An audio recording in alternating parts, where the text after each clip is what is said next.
അസ്സാം വലൈക്കും വറഹമത്തല്ലാഹി വബർക്കാത്തുഹു. വിശുദ്ധ ഖുർആൻ അത് നമ്മുടെ ജീവിതത്തിൻ്റെ വഴികാട്ടിയാണ് എന്ന് നമ്മൾ പറഞ്ഞു അല്ലേ. ഹുദല്ലിന്നാസ്, അതുപോലെ തന്നെ ഫുർഖാൻ. ഖുർആന് ഖുർആനെ തന്നെ പരിചയപ്പെടുത്തുന്ന കുറേ പേരുകൾ നമുക്ക് വിശുദ്ധ ഖുർആനിൽ കാണാൻ കഴിയും. അള്ളാഹു സുബ്ഹാനഹു വ തആല ഖുർആനെക്കുറിച്ച് പറയുന്നുണ്ട്, അത് ഫുർഖാനാണ്, അത് ഹുദയാണ്, അത് നൂറാണ്, അതുപോലെ അത് ഷിഫയാണ്, അത് റഹ്മത്താണ്, അതുപോലെ തന്നെ അത് തദ്ക്കിറത്താണ്, അത് ദിക്റാണ്. അങ്ങനെ കുറേ പേരുകൾ ഖുർആനെക്കുറിച്ച് ഖുർആൻ തന്നെ പരിചയപ്പെടുത്തുന്നുണ്ട്. ശരിക്കും എന്തിനാ ഖുർആൻ ഇങ്ങനെ കുറേ പേരുകൾ പറയുന്നത്? ഈ പേരുകളൊക്കെ ഖുർആനിൻ്റെ ഓരോ അനുഭവങ്ങൾ കൂടിയാണെന്നാണ്. അതായത് ഖുർആനിലൂടെ നമ്മളിങ്ങനെ കടന്നു പോകുമ്പോൾ, ഖുർആൻ നമ്മളിങ്ങനെ പഠിക്കുമ്പോൾ നമുക്കിതൊക്കെ കുറേ അനുഭവങ്ങൾ ഖുർആനിൽ കിട്ടണം എന്നാണ്. ഇപ്പോൾ ഖുർആൻ പറയാണ്, ഖുർആൻ ഹുദയാണ് അല്ലേ. ഹുദല്ലിന്നാസ് എന്ന് പറയുന്നുണ്ട്. ജനങ്ങൾക്ക് മാർഗദർശനം നൽകുന്ന ഗ്രന്ഥമാണ്, വഴികാട്ടുന്ന ഗ്രന്ഥമാണ്. അപ്പോൾ അതിൻ്റെ അർത്ഥം എന്താ? അപ്പോൾ ചില ആളുകളെ സംബന്ധിച്ചിടത്തോളം അവർക്ക് ജീവിതത്തിൻ്റെ പല കാര്യങ്ങളും അറിയുണ്ടാവില്ല. അപ്പോൾ നമുക്കിങ്ങനെ പരലോകവും അള്ളാഹുവും പടച്ചോനൊക്കെ അറിയുന്ന ആളുകൾ ചെറുപ്പത്തിലേ പഠിക്കുന്നത് കൊണ്ട് നമുക്കറിയാം. അതും ഖുർആനിന്ന് മനസ്സിലാക്കിയെടുത്തതാണ്, നമ്മളെ പഠിപ്പിച്ചതാണ് നമ്മുടെ ഉസ്താദുമാരൊക്കെ. എന്നാൽ ഇതിനെക്കുറിച്ചൊന്നും അറിയാൻ അവസരം കിട്ടാത്ത കുറേ ആളുകളുണ്ടാവും. അവരുടെ മനസ്സിൽ നെ മനുഷ്യൻ എവിടുന്നാ വന്നത്, ഈ പ്രപഞ്ചം എങ്ങനെ ഉണ്ടായത്, അതിനെക്കുറിച്ചൊന്നും ഒരു ധാരണയുണ്ടാവില്ല. അപ്പോൾ അവർ പലതും വായിച്ചിട്ട് അവർക്ക് കൺഫ്യൂഷൻ ആയിരിക്കും. അപ്പോൾ അവർ വിശുദ്ധ ഖുർആൻ ഇങ്ങനെ വായിക്കുമ്പോൾ ചില ആളുകൾക്ക് അത് കണക്റ്റ് ആവും.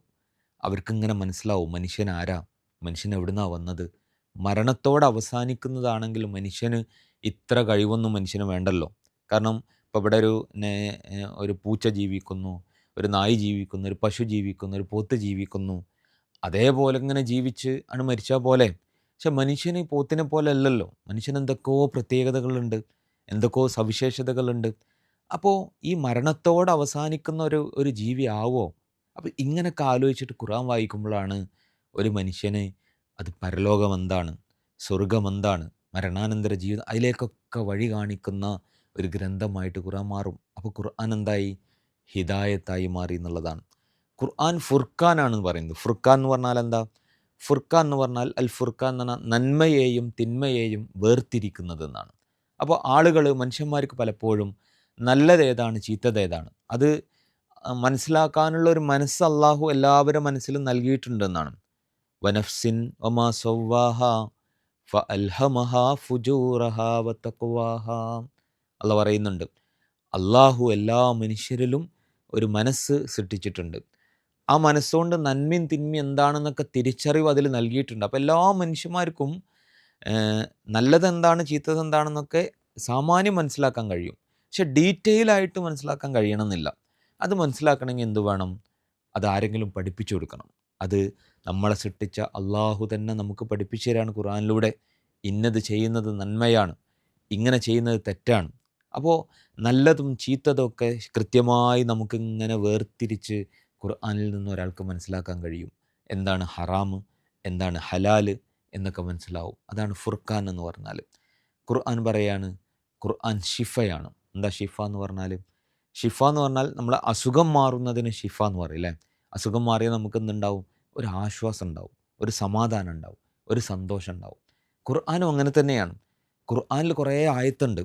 നമ്മുടെ ജീവിതത്തിൽ നമ്മൾ കടന്നു പോകുന്ന കുറേ പ്രയാസങ്ങൾ, കുറേ പ്രശ്നങ്ങൾ, കുറേ ബുദ്ധിമുട്ടുകൾ അതൊക്കെ ഉണ്ടാകുമ്പോൾ നമ്മളെന്താവും? നമ്മളിങ്ങനെ ആകെ പാനിക്കാവും ചിലപ്പോൾ അല്ലേ. നമ്മൾ ചിലപ്പോൾ ഭയങ്കര അസ്വസ്ഥമാവും, ടെൻഷനാവും, ഭയങ്കര ടെൻഷനാവും. ചില ആളുകൾ ഭയങ്കരമായിട്ട് ഡിസപ്പോയിൻ്റ് ആവും. ചിലർ ഡിപ്രഷനിലേക്ക് പോവും. അങ്ങനെ ഡിപ്രഷൻ എന്നൊക്കെ നമ്മൾ കേൾക്കാറുണ്ടല്ലോ അല്ലേ. എന്നാൽ ഒരു വിശ്വാസിയെ സംബന്ധിച്ചിടത്തോളം വിശ്വാസിക്ക് എന്തോ പ്രയാസവും പ്രശ്നമൊക്കെ ഉണ്ടാവുമ്പോൾ അതിൽ നോർമലി ഉണ്ടാവുന്നൊരു സങ്കടം, ഒരു ദുഃഖമൊക്കെ ഉണ്ടാവും. പക്ഷെ ഒരു ഒരു ഡിസപ്പോയിൻമെൻറ്റിലേക്ക് പോവില്ല. ഒരു ഡിപ്രഷൻ സ്റ്റേറ്റിലേക്കും ഒരു വിശ്വാസി പോവില്ല. കാരണം എന്താ? ഖുർആൻ വായിക്കുമ്പോൾ ആ ഖുർആനിൽ നിന്ന് മനസ്സിലാക്കാൻ കഴിയും. അള്ളാഹ് പറയുന്നുണ്ട്, ഇതൊക്കെ ജീവിതത്തിൻ്റെ ഭാഗമാണ്. വലനബ്ലുവന്നക്കും ബിശൈഇം മിനൽ ഖൗഫി വൽ ജൂ വനഖ്സിം മിനൽ അംവാലി വൽ അൻഫുസി വസ്സമറാത്ത് വബശ്ശിരി സ്വാബിരീൻ. അള്ളാഹ് പറയാണ്, വിശപ്പ്, ഭയം, അതുപോലെ സമ്പത്തിൻ്റെ നഷ്ടം, അതുപോലെ നമ്മളുടെ പ്രിയപ്പെട്ടവരുടെ വേർപാട്, ഇങ്ങനെ നമ്മുടെ ജീവിതത്തിൽ നമുക്ക് സങ്കടങ്ങൾ നൽകുന്ന പല കാര്യങ്ങളും നിങ്ങളുടെ ജീവിതത്തിൽ സംഭവിക്കും. അപ്പോൾ നിങ്ങൾ എന്താ മനസ്സിലാക്കേണ്ടത്?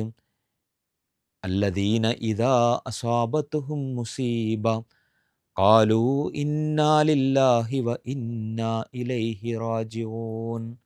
നമ്മുടെ ജീവിതത്തിൽ അങ്ങനെയൊക്കെ സംഭവിക്കുമ്പോൾ നമ്മൾ ആലോചിക്കേണ്ടത്, ഇപ്പോൾ എൻ്റെ ജീവിതത്തിൽ ഉണ്ടായ ഒരു സാധനം അതാര് തന്നതാ? അത് പടച്ചോൻ തന്നതാ. അത് നഷ്ടപ്പെടുമ്പോൾ അതാരാ കൊണ്ടുപോയത്? അത് പടച്ചോൻ കൊണ്ടുപോയി.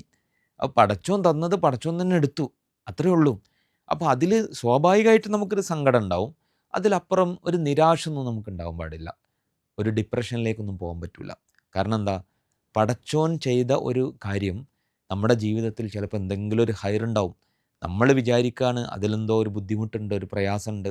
പക്ഷെ ആ ബുദ്ധിമുട്ടിലും പ്രയാസത്തിലും എന്തുണ്ടാവും? എന്തെങ്കിലും ഒരു ഹൈറുണ്ടാവും. അപ്പോൾ അതൊരു സമാധാനമാണ് ഒരാൾക്ക്.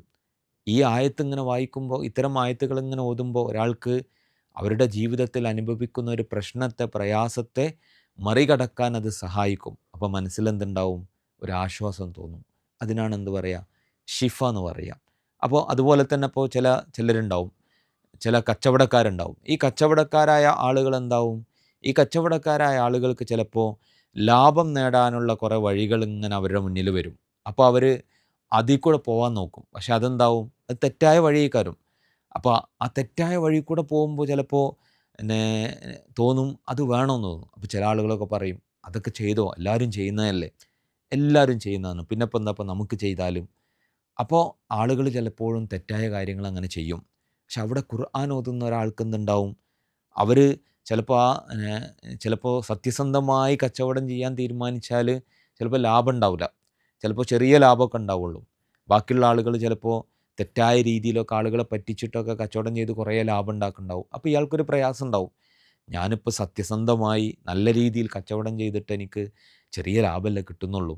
അപ്പോഴാണ് ഖുർആൻ ഇങ്ങനെ ഓതുക. അപ്പോൾ ഖുർആൻ ഓതുമ്പോൾ അള്ളാഹു ഇങ്ങനെ പറയാണ്, വമയ്യത്തക്കില്ല യജ്അൽ ലഹു മഖ്റജ.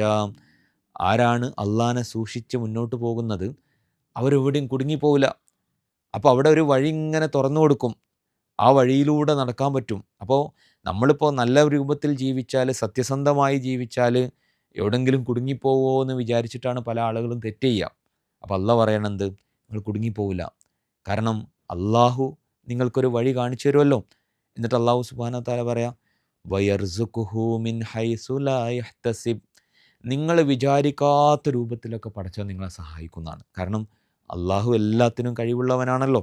അപ്പോൾ ചിലപ്പോൾ നമ്മൾ വിചാരിക്കും ഇങ്ങനെയൊക്കെ ജീവിച്ചാൽ, ഇങ്ങനെ സത്യസന്ധനായിട്ടൊക്കെ ജീവിച്ചാൽ, തെറ്റൊന്നും ചെയ്യാതെ മുന്നോട്ട് പോയാൽ അവിടെ നമ്മൾ ചിലപ്പോൾ കുടുങ്ങിപ്പോവില്ലേ? കുടുങ്ങിപ്പോവില്ല. അള്ളാഹ് സഹായിക്കും.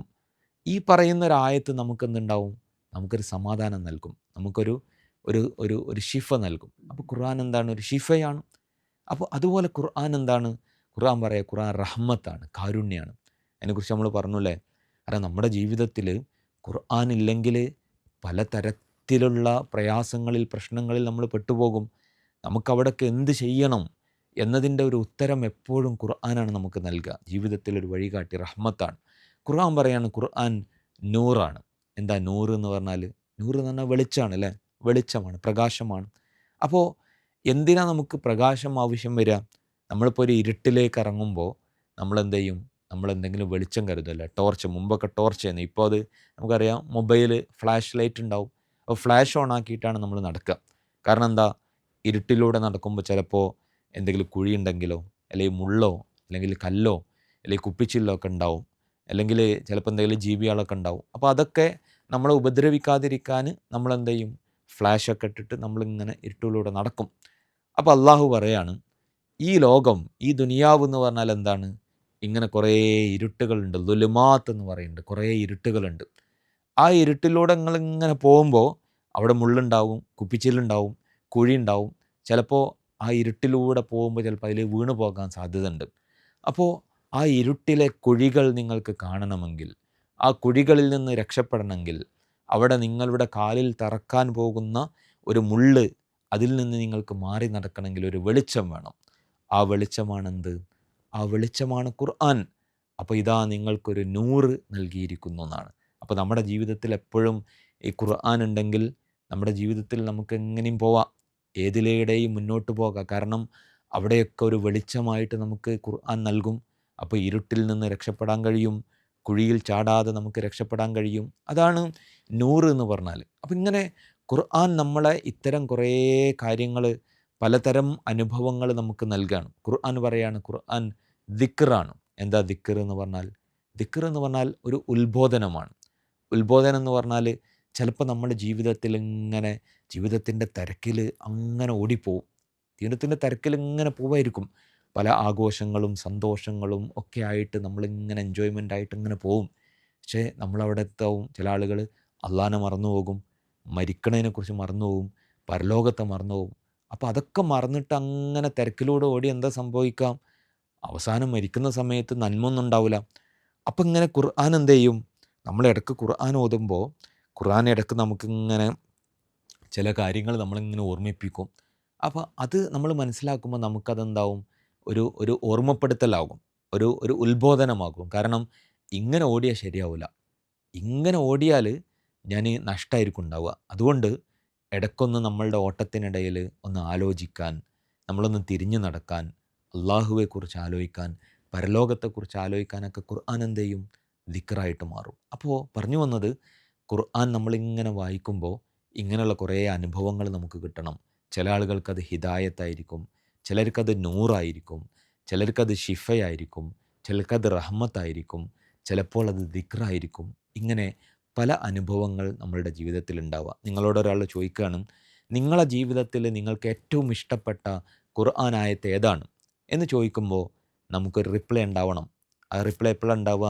നമ്മുടെ ജീവിതത്തിൽ ലൈഫിൽ ഖുർആൻ എന്തെങ്കിലും ഒരു അനുഭവം നമുക്ക് നൽകണം. അപ്പോൾ അങ്ങനെ നമ്മൾ ആലോചിച്ച് നോക്കുക, ഏതായത്താണ് എൻ്റെ ജീവിതത്തിൽ എന്നെ സ്വാധീനിച്ചിട്ടുള്ളത് എന്നുകൂടി ആലോചിക്കുക. അള്ളാഹു സുബ്ഹാനഹു വ തആല നമ്മളെ അനുഗ്രഹിക്കുമാറാകട്ടെ. അസ്സലാമു അലൈക്കും വറഹ്മത്തുള്ളാഹി വബറകാതുഹു.